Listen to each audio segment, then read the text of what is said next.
Okay, today I'm going to show you guys a little bit about tool post and cutters. Mainly what's used in cue building. The standard lathe, both the basic and the Pro Series, come with this gold two-sided tool post. It's called two-sided because you can mount a cutter on one side and another cutter, which I actually like to use this tip shaping rest, on the other side, and you can flip it around quickly, lock it back down to get in and do what you need to do. Now when you're ready to cut, flip it back around, and now you're back in a cutting position. The tool that comes and fits in this tool post, it's a 1/4 inch shank, so it's 1/4 inch this way by 1/4 inch that way, and it's high speed steel.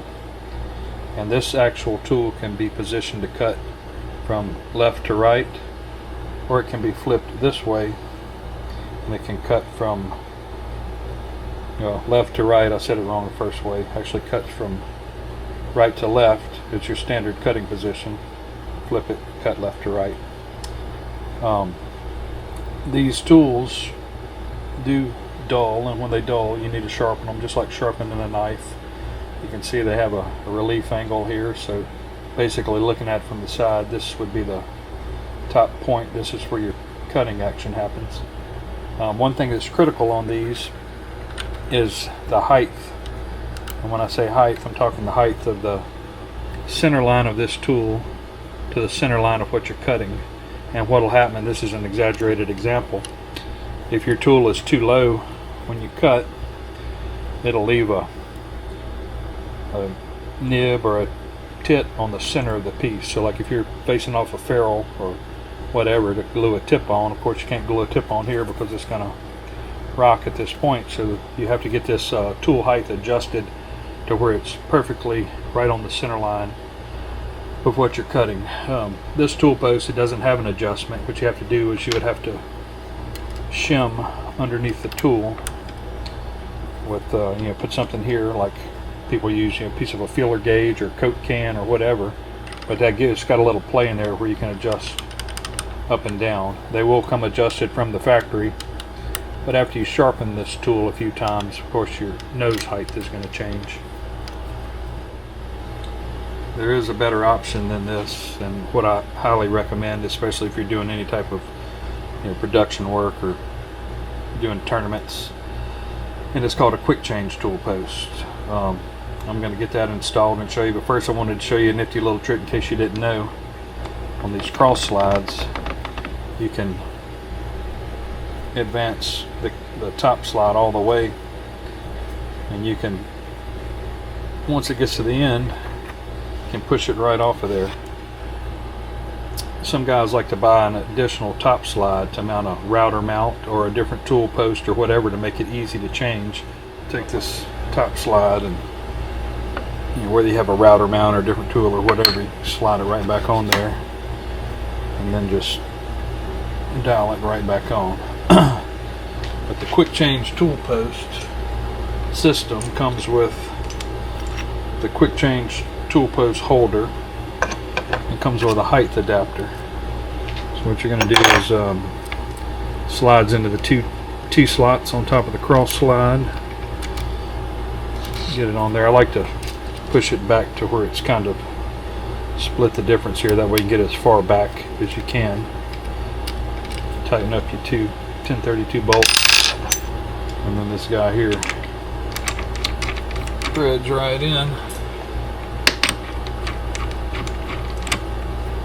And now you can see the way this is made. It has a dovetail here and on the back side, and it takes these tool holders, so they have the dovetail that you can slide right on there, pull your lever, and now it's locked down. And also if you want to do a boring cut, you can lock it down on the back side. The kit includes 4 of these tool holders. 1, 2, 3, 4. 2 of them hold square tooling up to 1/2 inch tooling. Remember I said the other tool posts would take 1/4 inch tooling. We offer some much better tooling, carbide insert tooling, in a 10mm shank. It will not fit in the original gold tool post, so you have to upgrade to this quick change system to be able to use them. But it includes 2 of those. It includes one that has a round hole in it for a boring bar, and then it includes this one, which holds a old standard style parting tool that just looks like a flat blade, mounts in there. And then also include one of these, which this is made to mount on your wall, and you can slip your tools on it to hold them when they're not in use. And it's even got some little holes in the front that you can use it to store your bar when you're not using it. It's kind of a little something to, I'm pretty big on organization, so figured it's a nice little addition. But anyway, so back to the tool post and the cutting tools. Slide your cutting tool in there, and then we talked about height earlier. So your height is adjusted on here with this brass thumb screw. So you can take this screw and micro adjust it to where you get perfectly on that center line of the piece that you're cutting on. Once you get it locked into position where you like it, take this little lock nut on top, lock it down with something. But so back to the carbide tooling. Carbide insert tooling, instead of high-speed steel, it actually has a cutting bit inside of it. And this is a special, it's an upward rake. It's made for cutting plastics, aluminum, wood, non-ferrous metal, but it cuts wood very, very good compared to most of the carbide cutters that I've used. We offer these cutters in 4 different sizes. Also offer it in a boring bar and in a parting tool. But to me, I hate sharpening things. So whenever you get a dull bit here, it's carbide, it takes forever to dull. I probably swap mine every couple months. But you take this one screw out in the center, pull this little insert out, flip it around, and now you can use the other side. Each one of these tools come packaged with 2 of these blades, and then I sell the replacement blades in a 2-pack, or blades. I'm saying blades are actually carbide inserts. But it's a huge upgrade to your standard high-speed steel tooling, in my opinion. And then the quick change tool post, I don't know, it's one of those things, once you use it, you'll probably never go back. So my standard setup is a cutting tool and one of the tool holders, and then I'll put the tip shaping breast in the other. So then when I need to switch around, wrong Allen wrench, let's see.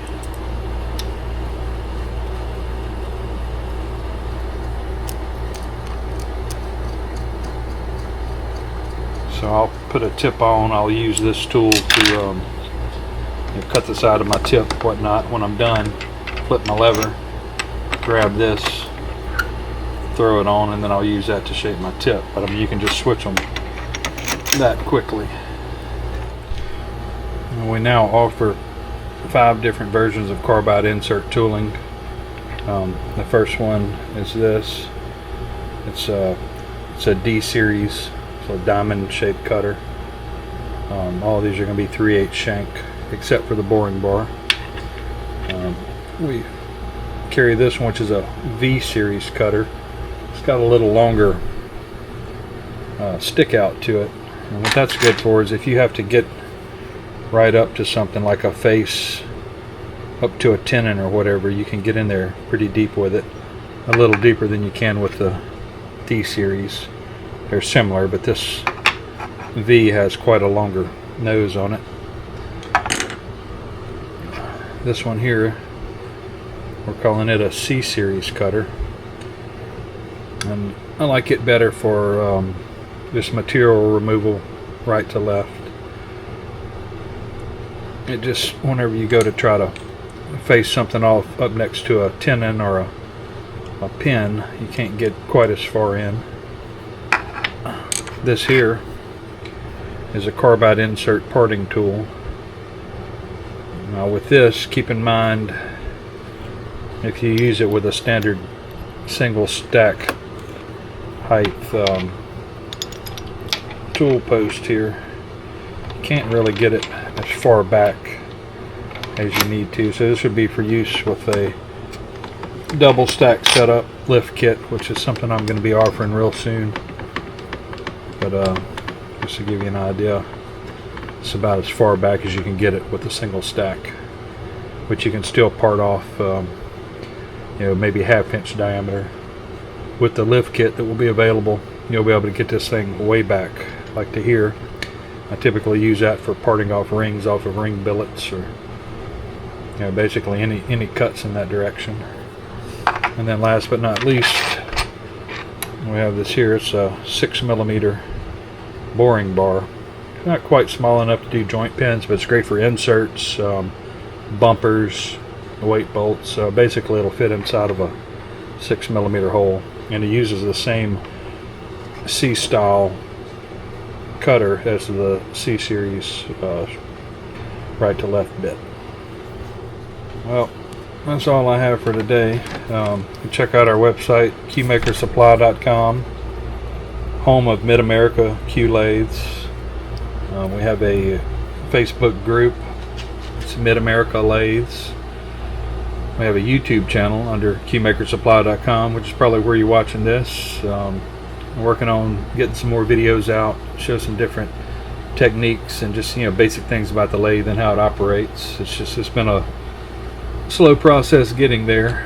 Stay pretty busy just getting lathes put together and getting them shipped on time, but doing my best, guys. I appreciate all the support, and if you would give us a like or subscribe to our YouTube channel, and we're gonna have a lot more things coming as soon as possible. Thanks again.